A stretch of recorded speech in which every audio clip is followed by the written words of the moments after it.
All right, perfect. Welcome, everyone. Welcome to our distinguished panel. I will be extracting the questions from my phone while tapping and earning at the same time. I'm kidding. All right, perfect. So thank you for joining us in the panel. We're going to kind of dive straight into it, and I'd love if every panelist could very briefly introduce themselves and how they got to this wacky space and sitting here in Korea talking about mass adoption of cryptos. Is this thing on? Yes. Hi, my name's Caitlin Cook. I'm the Director of Growth for Moonwalk Fitness. Moonwalk is a fitness accountability app built on Solana that hosts step-based competitions to help people build daily healthy habits.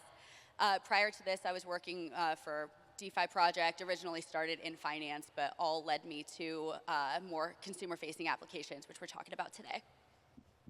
My name is Oleg. I'm co-founder and CEO of Sweat Economy. I looked at Bitcoin for the first time in 2011. It took me 3 years to start this business that we're running right now. We started in 2014. We couldn't build on Bitcoin because that was the only blockchain. Moved to Ethereum, couldn't build there.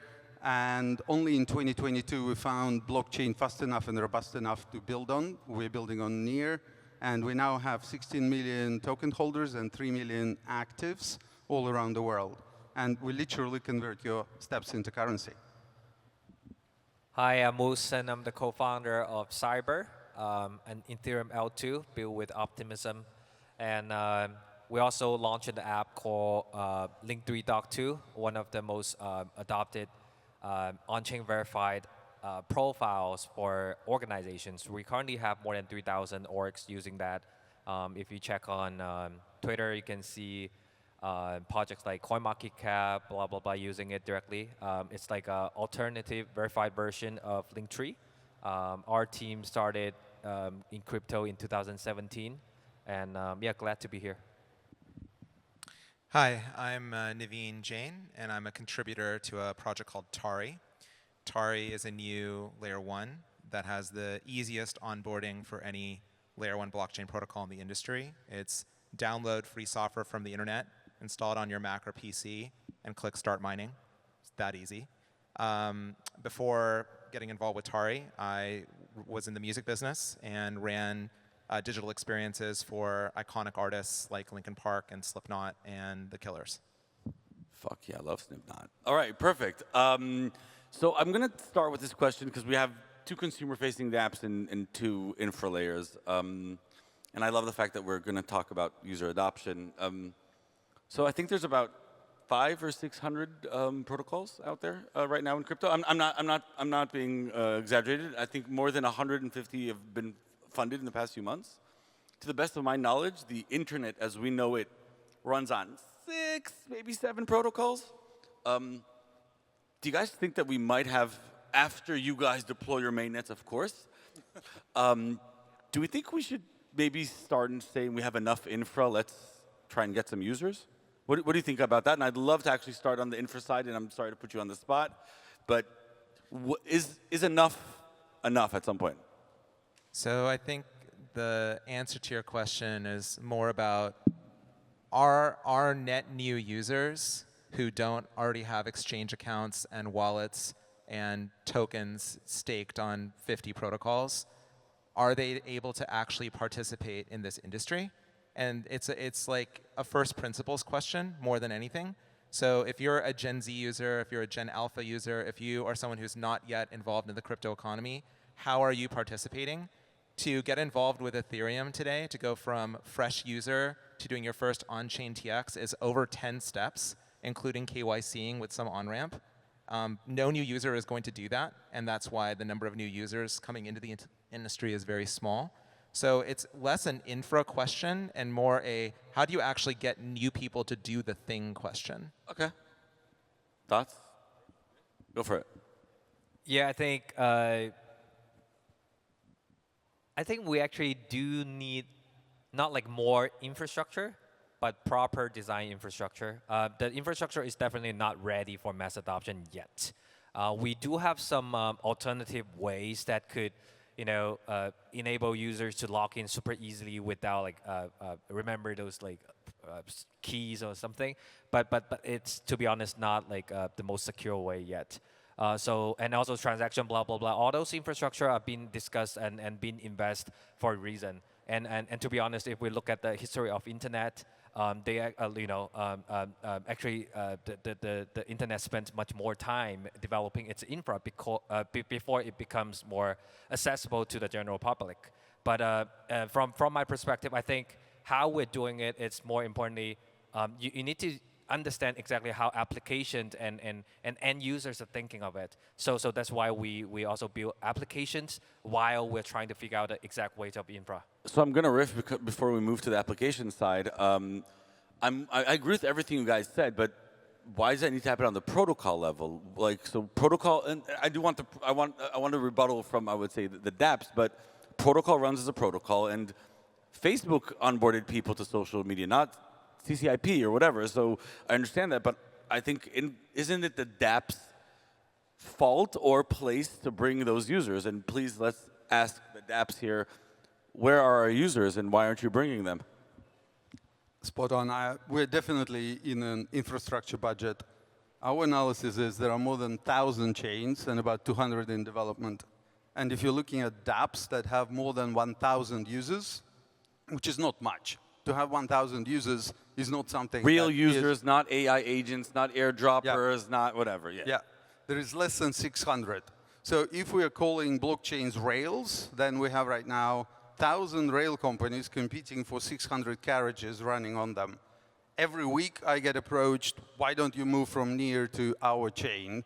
And I also get approached by teams willing to build a chain for us because we have so many users. And it is absolutely crazy because you compared us with internet, and I think it's very pertinent that until year 2000, bulk of money in the internet was invested in the infrastructure. And then capital allocators realized that returns were not coming. Google was born in 2003. Facebook was born in 2007 under one success criteria or success metric, active users. And that was a big shift around the year 2000. And you know what happened to infrastructure investments made before year 2000? They were sold dime on a dollar to Facebook and Google and others because whatever infrastructure you're building without having use case, you are not going to do it right. Because no data centers were able to deal with concurrent requirements, for example, of Facebook that needed to serve so many things at the same time. All right, perfect. What's your thoughts?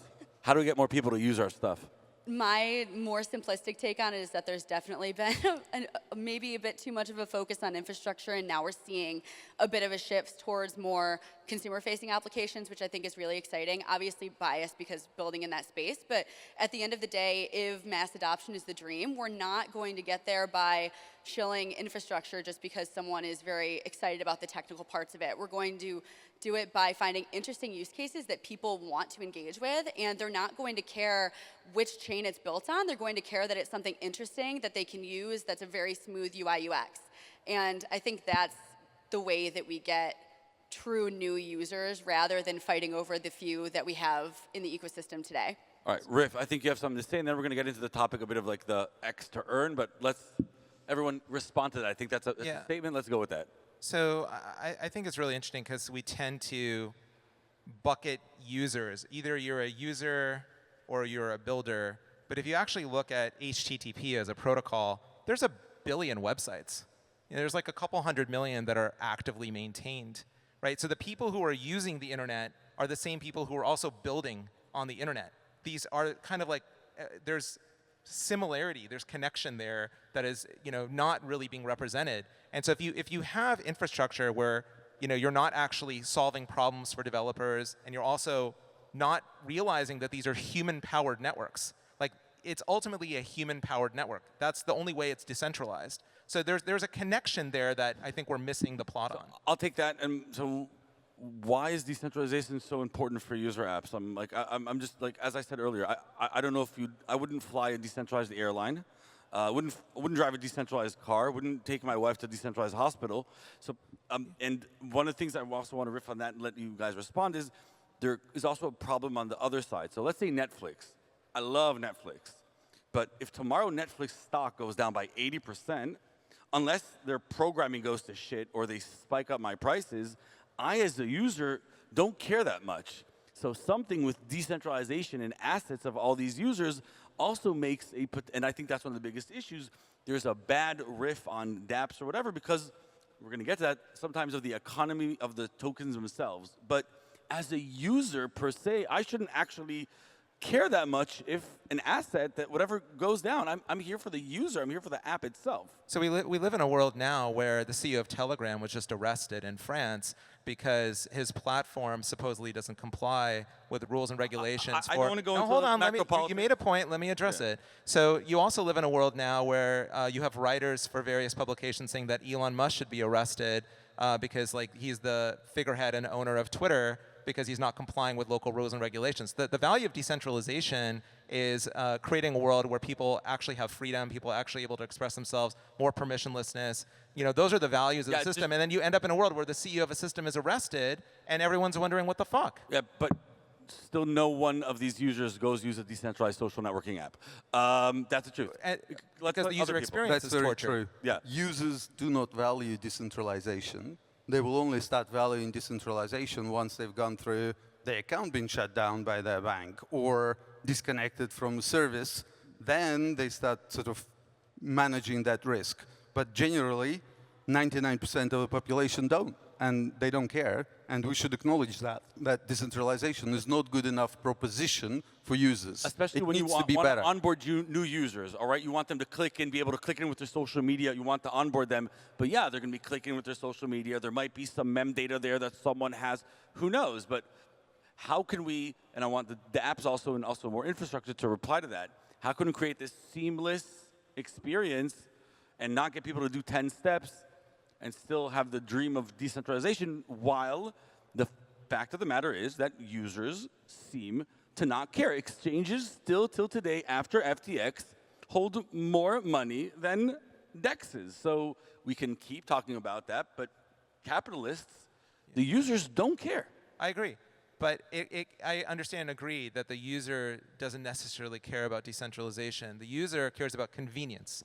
User wants the easiest to use thing. So the secret is actually focusing on the user experience. Even if the system is decentralized, you obfuscate all the complexity away. You can create systems that are decentralized and where the user experience is, believe it or not, just as good as a Web 2 user experience. You're right, but it's a second thing. Nobody gives a shit about easy stuff that they don't need. All right. First, you need to have I'm something gonna that take people ownership. need. I'm going to centralize this panel back to me and take ownership. But only then there is a UX. All right. So the panel itself talks about, I would say, X to earn. We saw a lot of adoption for a lot of these platforms. Step to earn, sleep to earn. I just saw vape to earn, so that's really cool. We're going to pay people to smoke. A lot of these apps saw initial success, and then most of it kind of declined, not only with the market itself, because who's going to end up paying people to do this stuff? So should everything be X to earn? Could we do sleep to earn? What's a gimmick, what's not? And how do we create sustainable models where actually this will be, going forward in not a short run? Because I haven't seen an economy of any of these dApps just yet that has more than an internal token economy. The good way to think about it is we have trillions and trillions of dollars in X to earn economies. The biggest one is work to earn that we practice for thousands of years. The most recent one is pay attention to earn, which is attention economy, and is huge, $7 trillion. And one thing that you notice in theme, that actions to earn that are successful are inherently valuable, which is the reason why we're going for physical activity, because we know that it is inherently valuable to users. So not everything X to earn will be successful, but those actions that are valuable objectively, and there are third parties willing to pay for it, will be. Exactly. Where are those third parties? But yeah, thoughts? No, we have NHS paying us already in the UK. Okay. Thoughts? What are your thoughts? I mean, to your point, I mean, there are clearly situations in which that will work. The work to earn, which always cracks me up. I make that joke too. I think typically, and it kind of falls into a situation we see a lot in the crypto space of just incredibly inflationary models that are not self-sustaining over the long run, and very short-term incentives for whether it's the people behind them or the people who are participating that kind of fade away. So. Yes, there are situations historically that have worked, but I think in a lot of cases, it's setting these projects and its users up for a very, short amount of time for short amount of success, I'd say. Yeah, because as I said earlier, and I want more participation. So this work to earn, there's this thing called an employer, he pays me. In this attention to earn, there's this thing called an advertiser, he pays me. How do all these corporations get into that? Healthcare providers, insurers, employers, ultimately governments are all benefiting from your physical activity. We just conducted big research. For use case of walking, I understand that. Let's Play go to earn, for example, is a little bit harder to justify, but maybe. So it's not simple. Vape to earn, for example, is a freaking joke. What about social medias, things like that? Do we see a situation where that's going to push that?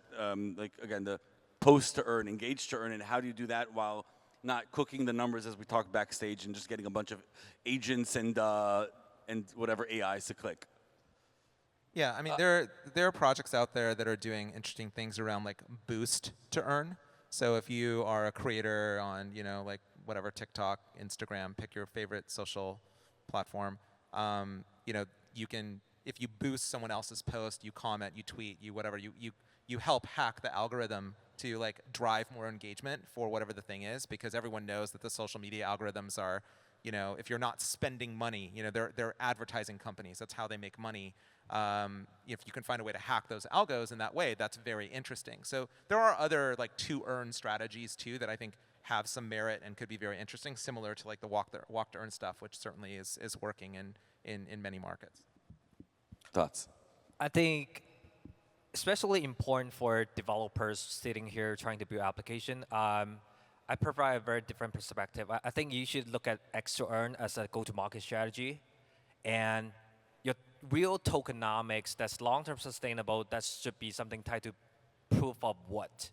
It's either proof of work, and you somehow can put the work on the internet and or on the blockchain that could prove itself.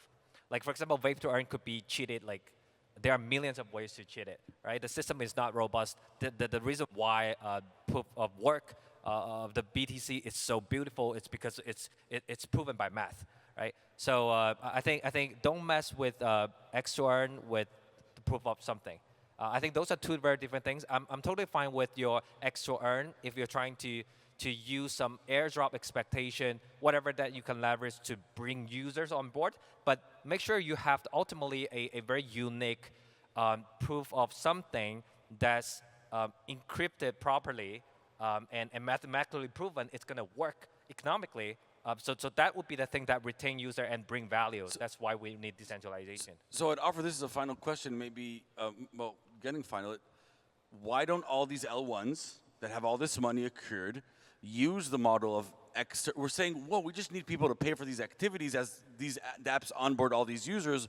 Why don't all this infrastructure start putting money into these specific apps for the sole purpose of getting more people to onboard to their actual blockchains? So they put in whatever budget, and then you'll do whatever you want, and it might not be a 20-year company. I think they're doing it already. Yeah, but then we might onboard some million people to the platforms, and then the developers can start getting them to do other things. How about that? You're absolutely right. They do it, but people don't know how to build for mass adoption. Everyone is doing it on the web. Giving people millions of dollars in grants, that's not going to work? No, genuinely. I mean, you look at most apps, they built for the web. How many people in the world have a laptop or desktop? It needs to be on the mobile, and it needs to be mobile native app, because everyone uses apps. Web on the mobile is not great.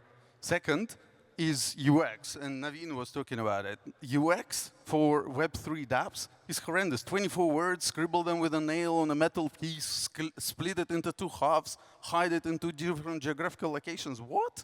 I mean, this is crazy, right? So we need to be fixing that. And the third, and actually that's my biggest bugbear, everyone is focusing on TVL. You cannot build a a product for next million people if you're focusing on TVL. Because it is faster to make 5 phone calls and get whales to come to you, and then you're going to have a copy of existing product than to build for the next million people. Perfect. I'd love the 3 other participants to answer that question, and then we're going to lock it out. You know, think about the people you meet at this amazing conference.